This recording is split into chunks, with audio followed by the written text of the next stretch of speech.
Yes, dear students, most welcome on my YouTube channel English Classes by LR Sir। देखिए, कल मैंने आपको conditional sentence समझाए थे।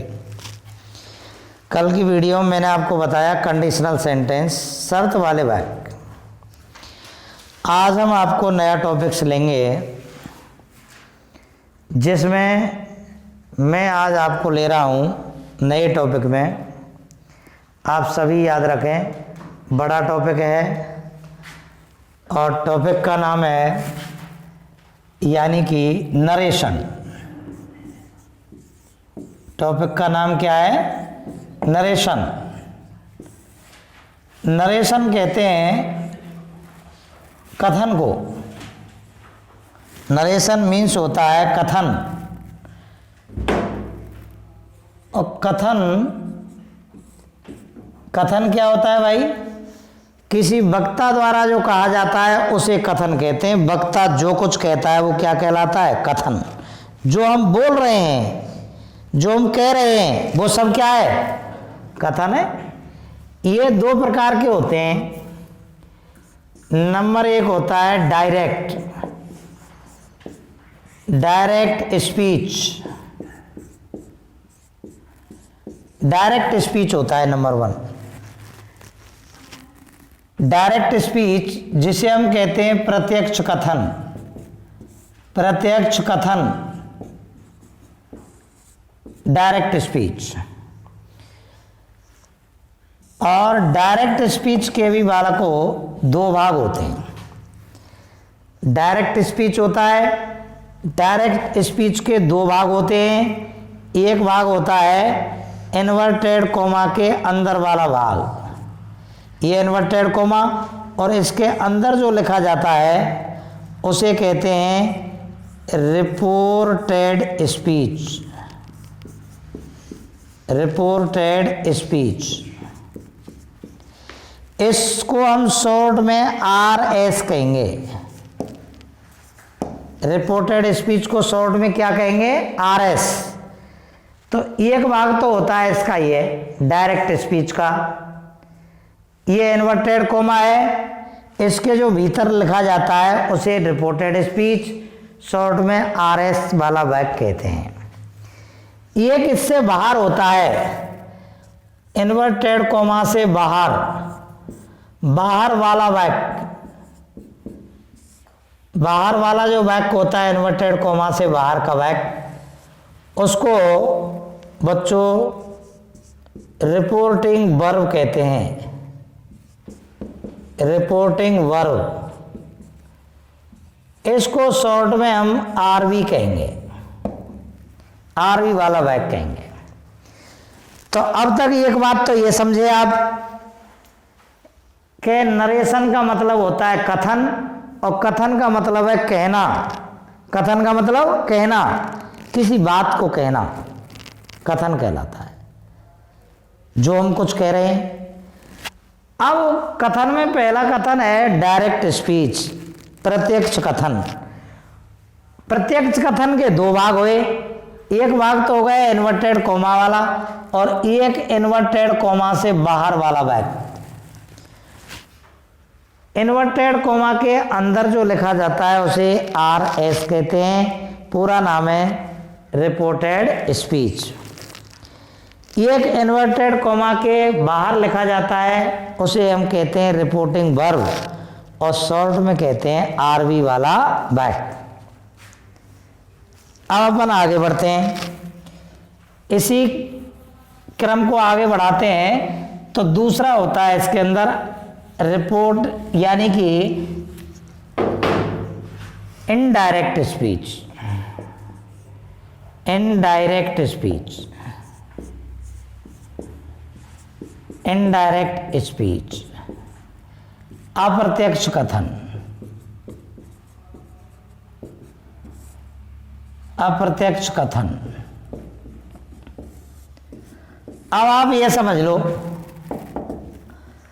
कि भाई प्रत्यक्ष कथन, अप्रत्यक्ष कथन इसी को हम कह देते हैं अपनी भाषा में, आप समझते हैं, मोस्टली बच्चे इसका नाम लेते हैं डायरेक्ट इनडायरेक्ट। क्या कह देते हैं इनको?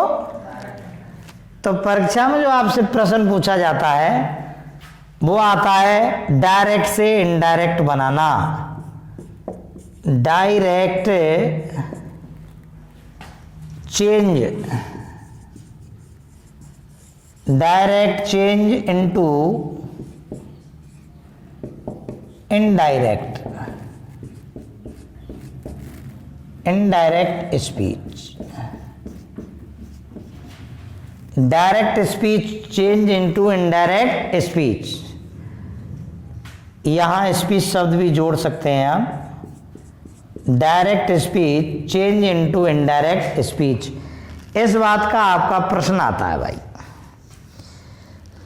चूंकि डायरेक्ट इसी को अपन कह देते हैं डायरेक्ट इनडायरेक्ट। कोई कहे भैया कौन सा टॉपिक पढ़ रहा है, क्या डायरेक्ट इनडायरेक्ट साहब, जबकि इसका मूल नाम क्या है, नरेशन। अब प्रश्न आता है डायरेक्ट से इनडायरेक्ट बनाते समय किए जाने वाले परिवर्तन, डायरेक्ट से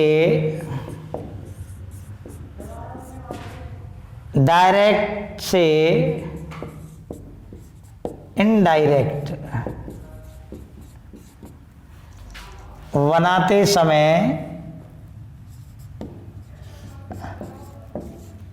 डायरेक्ट से इनडायरेक्ट बनाते समय किए जाने वाले परिवर्तन, किए जाने वाले परिवर्तन, ये कौन कौन से परिवर्तन हैं जो डायरेक्ट से इनडायरेक्ट बनाते समय किए जाते हैं? तो नंबर 1 लिखिए आप,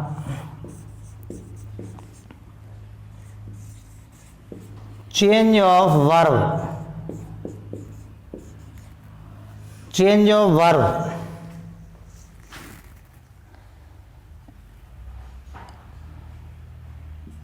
NRV,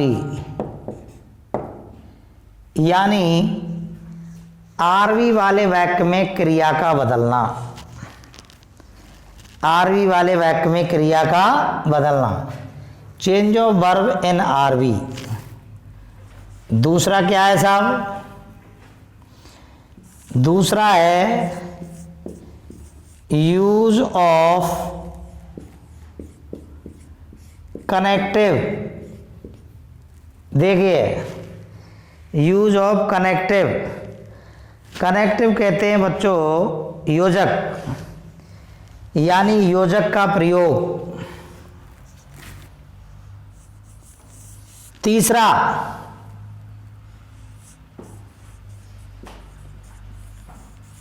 change of person,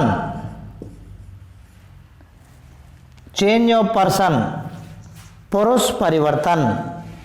person कहते हैं पुरुष, प्रथम पुरुष, मध्यम पुरुष, उत्तम पुरुष। जैसा कि आप संस्कृत में भी देखते हैं प्रथम पुरुष, मध्यम पुरुष, उत्तम पुरुष होते हैं ना, संस्कृत में होते हैं ना। प्रथम पुरुष होता है, मध्यम होता है, उत्तम होता है। उसमें अपन बोलते हैं सेतौ ते त्वम युवाम यूयम एम आवाम वयम। वही या चेंज ऑफ पर्सन या पुरुष यहाँ भी बदले जाएंगे। अगला है चौथा चेंज ऑफ टेंस, टेंस परिवर्तन। और पांचवा होगा change of important, change of important words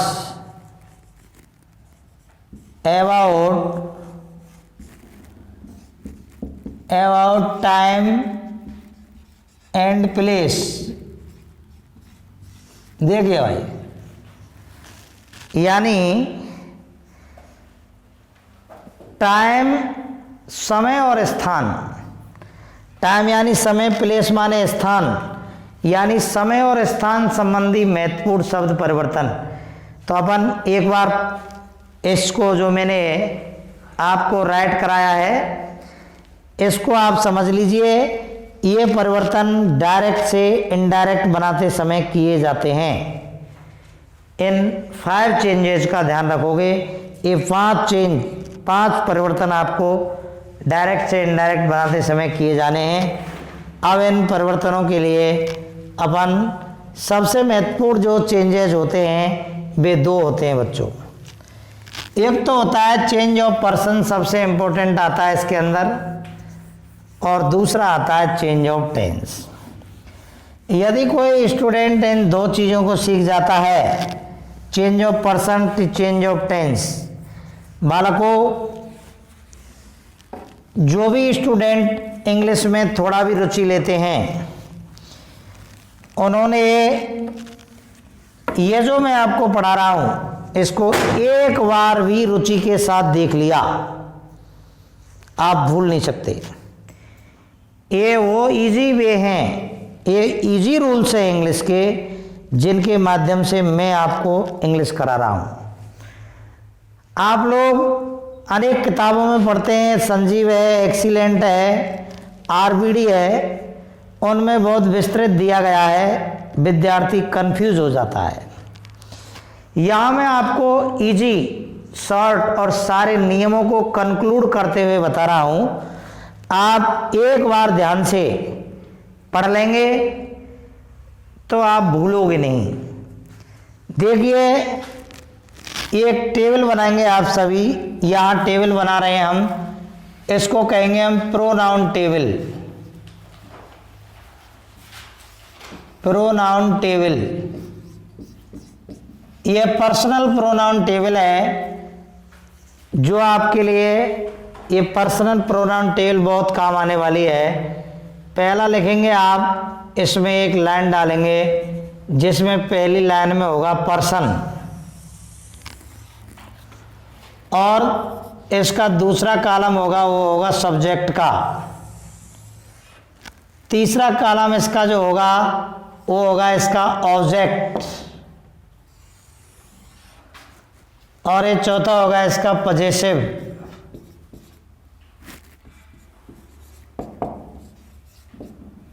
possessive ये आपको समझ लेना मस्ट है, जरूरी है। देखिए पर्सन माने जो होता है वो होता है पुरुष, पर्सन मीन्स पुरुष होता है। सब्जेक्ट तो आप सभी जानते हैं, कर्ता। ऑब्जेक्ट भी सभी जानते हैं, कर्म। और ये पजेसिव मीन्स होता है संबंध, संबंध होता है ये। अब यहाँ पर्सन लेते हैं तो हम लेते हैं first person. First person, first person में करता है आई, ऑब्जेक्ट होगा मी, और पजेसिव होगा इसका माई। इसका बहुवचन रूप होता है आई का वी, इसका ऑब्जेक्ट होता है अस, और इसका पजेसिव होता है अवर। ये पहला पर्सन फिनिश, फर्स्ट पर्सन। अब अपन लेते हैं second person. Second person, second person में आता है यू, और इसका कर्म रूप भी यू ही होगा, और इसका संबंध होता है योर। ये सेकंड पर्सन फिनिश। अब आता है third person. Third person, third person में एक वचन के लिए पुल्लिंग होता है ही, ऑब्जेक्ट होता है हिम, और ही का पजेसिव होता है हिज। स्त्रीलिंग सिंगुलर को बताने के लिए प्रोनाउन होता है सी, इसका ऑब्जेक्ट होता है हर, और इसका पजेसिव भी होता है हर। तीसरा नपुंसक होता है, इसके लिए इट, इसका ऑब्जेक्ट भी इट ही होता है और इसका पजेसिव होता है इट्स। इन तीनों का बहुवचन रूप यदि हम लें तो इन तीनों का बहुवचन होता है प्लूरल में दे, ऑब्जेक्ट होता है जिसका देम और इसका संबंध होता है देयर। अब यहां हम लेंगे या any name of person, any name of person, किसी व्यक्ति का कोई नाम आ जाता है तो वह भी थर्ड पर्सन में शामिल किया जाता है। अब इसको आप एक बार ढंग से समझ लीजिए, बहुत इंपॉर्टेंट चीज है ये, आपको एक जगह नहीं कई जगह काम आने वाली है, कई जगह। मैं ये कहता हूं ये पैसिव वॉइस में भी काम आती है, ये डायरेक्ट इनडायरेक्ट में काम आ रही है, ये आम जीवन में काम आती है। ये पर्सनल प्रोनाउन की टेबल है। देखिए बालकों, यस, हुआ क्या था, संस्कृत के दो विद्वान व्यक्ति थे। आप संस्कृत से समझ लो या आप यहां इंग्लिश से समझ लो। आप यूं समझ लीजिए कि इंग्लिश के दो विद्वान व्यक्ति थे और दोनों इंग्लिश के विद्वान व्यक्ति एक जगह पर इकट्ठे होते हैं, एक रूम के अंदर, और वे कहने लगे कि यार इस संसार के इतने सारे कर्ता हैं, इन कर्ताओं का हम विभाजन कर लेते हैं ना, इनका बंटवारा करें। दूसरा बोला एक व्यक्ति से कि भैया इतने सारे कर्ता हैं, इनका विभाजन कैसे करें। अरे कि यार ये मान लीजिए, ऐसे मान लो कि एक गाड़ी है और इस गाड़ी में 3 डिब्बे हैं।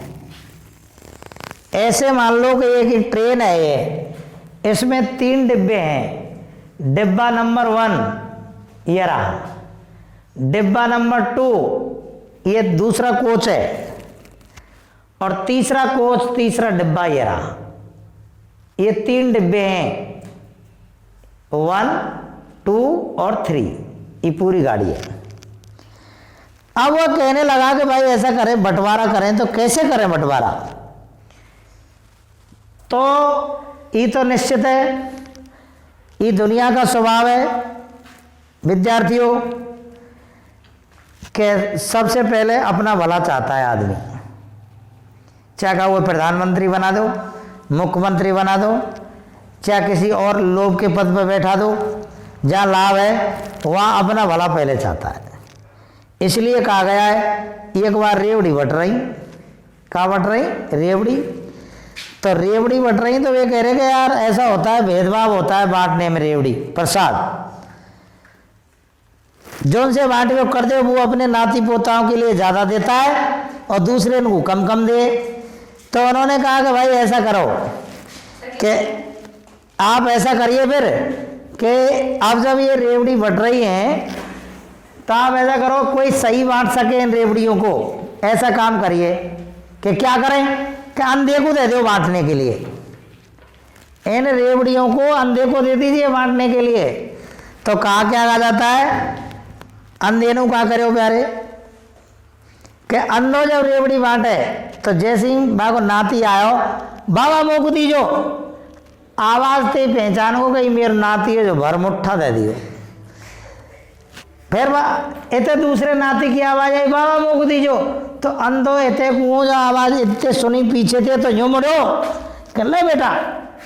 तो जब किसी ने कहा है कि अंधा बांटे रेवड़ी हेर फिर अपने युकू दे, अर्थात ये लोभ नहीं त्यागा।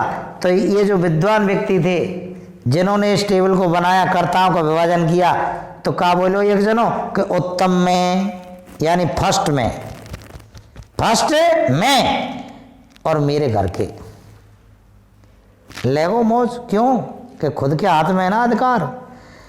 जो कही कि पहले डिब्बा में मैं और मेरे घर के, दूसरे वालों एकदम नाराज है, वे लगे भाई मान के सवरे रेलगाड़ी में 3 डिब्बा है, संसार में इतने करता है और ये कह रहा है कि पहले में मैं और मेरे घर के। वो नाराज है, वे लगे झटका बोलो कि सेकंड पर्सन तू और तेरे घर के, सेकंड में तू और तेरे घर के। तो वो संतुष्ट है वो कि मामला सही है। तो दोनों ने रिजर्वेशन कर लिया, खुदा ने दोनों ने, कि फर्स्ट में मैं और मेरे घर के और सेकंड में तू और तेरे घर के। अब बोले कि भाई करता तो इतने सारे बच रहे हैं संसार में, इस सब दुनिया रह गई, केवल मैं और मेरे घर के और तू और तेरे घर के आए, और डिब्बा है सबरे 3, 2 तो हमने घेर लिए, फिर ये सब दुनिया कहाँ जाएगी। ऐसा करो कि सवन ने पटक दो तीसरे डिब्बा में, सवन ने किस में पटक दो, तीसरे में, अर्थात और सब जितने भी बचते हैं उनको थर्ड पर्सन में शामिल कर दो। कि भैया थर्ड पर्सन में तो बड़ी आफत आ जाएगी तीसरे डिब्बा में, आदमी हुई आई में, औरत हुई आई में, पशु पक्षी हुई आई में, भैंस पड़ा हुई आई में, गाय बेचारा हुई आई में, फिर कैसे होगा भाई। अरे भाई ऐसा सुन, क्या करें कि जितने भी पुरलिंग हैं एक वचन लिंग होना चाहिए, पुरलिंग। लिंग कौन सा होना चाहिए, पुरलिंग एक वचन। पुरलिंग एक वचन सबको ही द्वारा बता दो। किसके द्वारा, ही द्वारा। मोहन है तो ही, सोहन है तो ही, चाहे वो बड़ो बूढ़ो है मोहन, चाहे वो बच्चा है मोहन, कोई हो, सबको ही द्वारा। पुरलिंग ही द्वारा, स्त्रीलिंग जितने भी हैं सबको सी द्वारा। नपुंसक जितने भी हैं, ये नपुंसक में आ गए सब पशु पक्षी। भाई नपुंसक में क्यों माने, पक्षी बैठे हो आप पेड़ पे काफी दूरी पे, अब तुम मैं पहचान जाएंगे वो चढ़ाया के चिड़िया है, ना पहचान सके ना, इतनी दूर तक आप पहचान पाओ चढ़ाया के चिड़िया है। खेत में बहुत दूर तो भैंस दिख रही है, अब यहाँ से पहचान जाएंगे तो भैंस है कि पड़ा है, वो नहीं पहचान सकते। तो जब हम किसी चीज़ को कंफर्म नहीं कर सकते, पहचान नहीं सकते, जब हमें यूं ही पता ना पड़े कि स्त्री है कि पुरुष है, उसी को नपुंसक कहते हैं। जिसमें स्पष्ट लक्षण दिखाई नहीं देते एक के, तो नपुंसक होता है। तो यहाँ उसके लिए इट लगाया, क्या लगाया, इन सबका बहुवचन बनाने के लिए उन्होंने देव बता दिया। इन सबका बहुवचन देव होता है, या कोई नाम किसी प्रकार का आ जाता है तो थर्ड पर्सन में। इस प्रकार उन्होंने सारे पर्सनों का विभाजन 3 भागों में कर दिया, first person, second person, third person. हमको याद रखने के लिए ये कर्ता रूप है सब, ये समस्त रूप कर्ता हैं, ये समस्त रूप कर्म हैं, ये समस्त रूप पजेसिव हैं, संबंध है। आई मी माई ऐसे याद करोगे आप। याद करने के लिए कैसे याद रखेंगे, फर्स्ट पर्सन में आई मी माई, सेकंड और इसी में we us our, first person खत्म। सेकंड पर्सन में यू यू योर, और फिर इसके बाद थर्ड पर्सन आता है he him his, she her her, it it its, they them their, या किसी व्यक्ति का नाम, या नेम, या एनी नेम ऑफ पर्सन, या नेम ऑफ एनी पर्सन, किसी व्यक्ति का नाम थर्ड पर्सन में कमिट होता है। तो ये मैंने आपको बताया, टेबल को पूरी तरह से याद करोगे। और फिर मैं आपको टेंस, चेंज ऑफ टेंस, कल मैं आपको चेंज ऑफ टेंस बताऊंगा। आज मैंने आपको केवल इनकी भूमिका सेलेक्ट की है, ये बदलने के लिए कैसे आता है, कैसे चेंज किए जाते हैं, इसको लिख लेते हैं बस थोड़ा सा। आप ये नेक्स्ट इससे आगे लिखेंगे इस पर, यानी कि चेंज ऑफ पर्सन, ऊपर हेडिंग लिखेंगे अब चेंज ऑफ पर्सन, ऊपर हेडिंग लिख लो change of person. Change of person में देखिए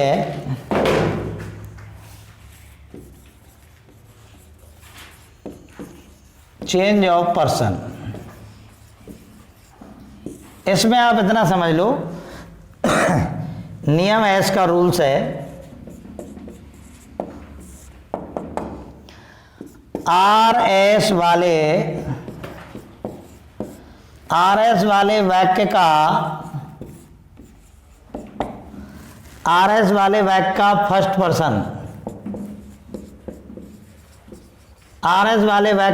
पर्सन,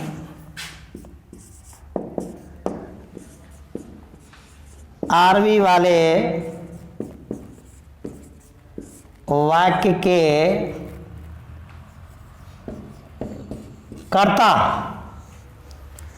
कर्ता यानी सब्जेक्ट के अनुसार,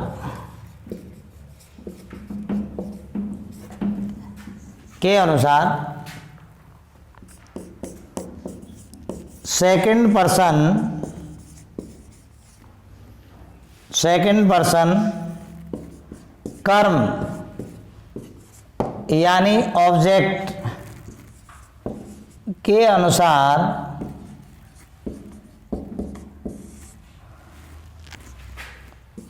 बदलता है,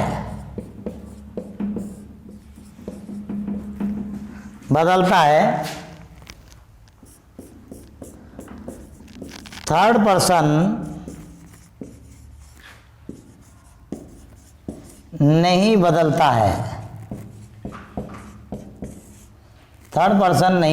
है, इस पूरे के पूरे नियम को एक फॉर्मूला से भी समझ सकते हैं हम। इस नियम के लिए एक फॉर्मूला भी है, इसको एक फॉर्मूला के माध्यम से कैसे समझेंगे, सन बटे 123, सन बटे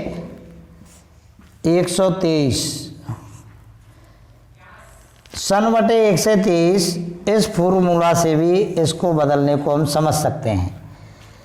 देखिए बालकों, सारी दुनिया ऊपर वाले के अनुसार संचालित है। प्रिय विद्यार्थियों, हम तुम सभी लोग ऊपर वाले के अनुसार चल रहे हैं, ईश्वर के अनुसार। ये first person, second person, third person. एक का मतलब यहाँ फर्स्ट पर्सन, दो का मतलब सेकंड और तीन का मतलब थर्ड पर्सन है। एस का मतलब सब्जेक्ट, ओ का मतलब ऑब्जेक्ट, एन का मतलब नो चेंज होता है, परिवर्तन नहीं। फर्स्ट पर्सन सब्जेक्ट के अनुसार, सब्जेक्ट के अनुसार, सेकंड पर्सन वो यानी ऑब्जेक्ट के अनुसार, थर्ड पर्सन नो चेंज। इसी को मैंने लिखाया है कि आर एस वाले वाक्य का फर्स्ट पर्सन सब्जेक्ट के अनुसार, आरवी के कर्ता के अनुसार, सेकंड पर्सन आरवी के ऑब्जेक्ट के अनुसार, और थर्ड पर्सन नहीं बदलता है। इस सारे सूत्र को यानी कि सन बटे 1 से 23 से भी समझा जा सकता है। ये मैंने आपको चेंज ऑफ पर्सन बताया, डायरेक्ट इनडायरेक्ट की भूमिका आपको सेट की है। आप मेरे वीडियोस को देखते रहें और पूरी इंग्लिश ग्रामर को आप अपनी उंगलियों पर कंठस्थ समझें। मात्र 1 महीने की क्लासों में आपको इंग्लिश ग्रामर उंगलियों पर याद हो जाएगी, बशर्ते आप पूरा पढ़ें, पूरा वीडियोस देखें और लाइक करिए। और इसके अलावा आप अपने मित्रों, रिश्तेदारों सबके लिए सेंड करिए, ताकि इसका लाभ लॉकडाउन के इस बहुत संकट के समय में अधिक से अधिक लिया जा सके। Thank you. नेक्स्ट वीडियो कल डालें।